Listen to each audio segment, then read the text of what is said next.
আসসালামু আলাইকুম রহমতুল্লাহ বরকাতু। রমজান মুবারক। আমার বয়সটা ওয়াকারুজ্জামান, সেনাবাহিনীর প্রধান। আচ্ছা ওয়াকারুজ্জামান, আপনি তো যেহেতু একটা করেন, আপনি তো একটা সম্মান পাইছিলেন, দেশের মানুষে সম্মান দিছিল। আপনি সম্মান ক্ষুণ্ণ করার চেষ্টা করেন কে লেগে? সেনা কুঞ্জে এত সেনা নিয়া রাখার মানে কি? আপনি বক্তব্য করেন রাজনৈতিক বক্তব্য, আপনি আওয়ামী লীগ আনবেন। আপনি আওয়ামী লীগের 3 জন খাড়া করছেন, সাব্বির হোসেন চৌধুরী। এত কতটা মামলার আসামি, এটারে বেল দিল খে ওয়াকারুজ্জামান, এটা তো আপনি বেল দেওয়াইছেন। শারমিন চৌধুরী আপনার বাসায় আছে, নাইলে আপনি এলান দেন কিলা? শারমিন চৌধুরী, সাব্বির হোসেন, সাব্বির দিয়া আপনি ইলেকশন হরাইবেন। শারমিন রে ভাইবেন কই? নিশ্চয় আপনার বাসাতে আছে। আপনার একটা কথা কইলাম, ইজ্জত সবচেয়ে বড় জিনিস।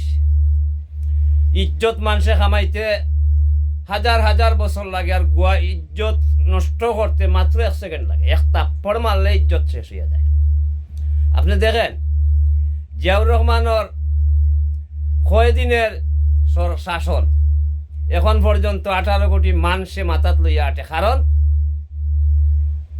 জিয়াউর রহমান ইন্তেকালের পরে মাত্র 6,000টা টাকা ব্যাংকে অ্যাকাউন্টে পাওয়া গেছিল। এই কারণ 1 নম্বর। আর স্বাধীনতার ঘোষক আমি বাদ দিলাম।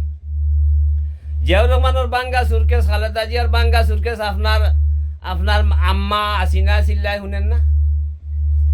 ইজ্জত বড় জিনিস, ইজ্জত রক্ষা করেন। 24 আন্দোলনও হাজার হাজার এমপির বাড়িঘর জ্বালাই লইছে।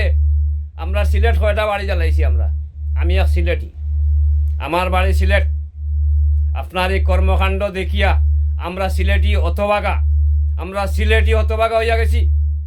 আপনার যেত বংশধরতা হোক, আপনি খেয়াল করেন, আপনার বংশধর হিন্দু হইতেছে, বাপের নাম পরিবর্তন করে, তার নাম পরিবর্তন করিয়া হিন্দুর নাম রাখেন। অনুরোধ করলাম, ইজ্জত গোয়াইলে পাইবেন না, আর আপনি কিচ্ছু করতে পারবেন না। বাংলাদেশও আপনি যদি মিলিটারি শাসনও দেন, কিচ্ছু করতে পারবেন না আপনারা। আপনি এখনো জায়গাতেইয়েন। আপনার কারণে চুপ্পু সন্ত্রাস, আপনি করেন মহামান্য রাষ্ট্রপতি, আমি কইমু মহামান্য নজিসপতি। একটা চূড়ারে আপনি রাষ্ট্রপতি হিসাবে সম্মান দেখাইলেন। এখনো হে অবৈধ নাই, এখনো হে বৈধ আছে। তার সরকার ফালাইয়া যাওয়ার পরে রাষ্ট্রপতির চূড়া এ বেহায়া, তার সিট ছাড়তে চায় নাই। ভালো মানুষ হইলে, ভদ্র মানুষ হইলে আরামসে অন্যরে আনিয়া কইল না আমার ইজ্জত বাঁচাই, আমি জনগণের পাশে যাই। কিন্তু এইটা চায় নাই, হে একটা সন্ত্রাস। রাষ্ট্রপতি একটা সন্ত্রাস, চুপ্পু, ডাকাই, সুর, গমসুর, দুঃসুর। আপনি কইলেন মহামান্য রাষ্ট্রপতি। মহামান্য কারে কয়?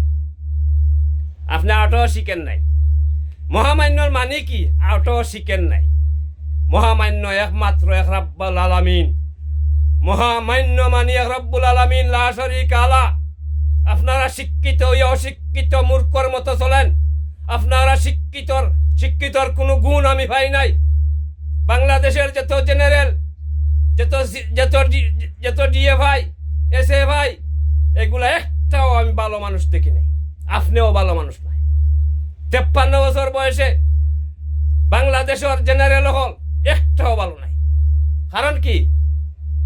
কারণ আপনার আর গুড়ি, আপনার আর জল নষ্ট। আপনারা যেনতাই ফয়দা লইছেন, আপনার আর বংশ নষ্ট। আপনার আর বংশের মধ্যে কোনো ভদ্রতা নাই। আপনার আর বংশের মধ্যে চুরি চামারি, আপনার আর বংশের মধ্যে কোনো ভালো রক্তর সিটা জেনারেল হয় নাই।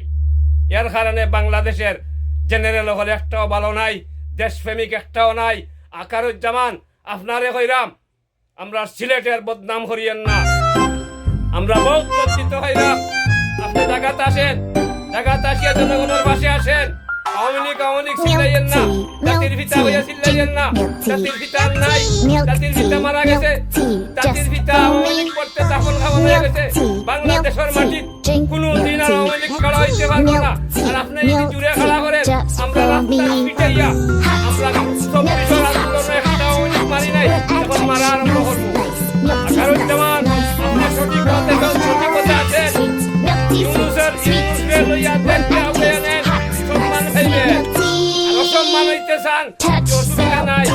রেডি আছি আপনার লাগি। আপনি সেনা কুঞ্জে নিয়ে সেনা লাখ লাখ নিয়ে ভর্তি করবেন, আপনি ডরাইবেন, আপনার ডর করেন, আপনার ভয় করেন। কোন দিন সেনা কুঞ্জ বের দিব, ইনশাল্লাহ আমরা বের দিব। আপনার বিপক্ষ হয়ে গেলে, বাংলাদেশের বিপক্ষ হয়ে গেলে কোন সেনা প্রধান, কোন জেনারেল হল বাংলাদেশে আসিয়া সরিয়া খাইতে পারবো না। ইনশাল্লাহ আমরা দেশের লাগি আমরা রক্ত দিছি, রক্ত দিব, আমরা দেশ বাঁচাইব। জুলার মতো জুলাঙ্গার লড়ে আমরা বিজয়া আলী সামলা সামলা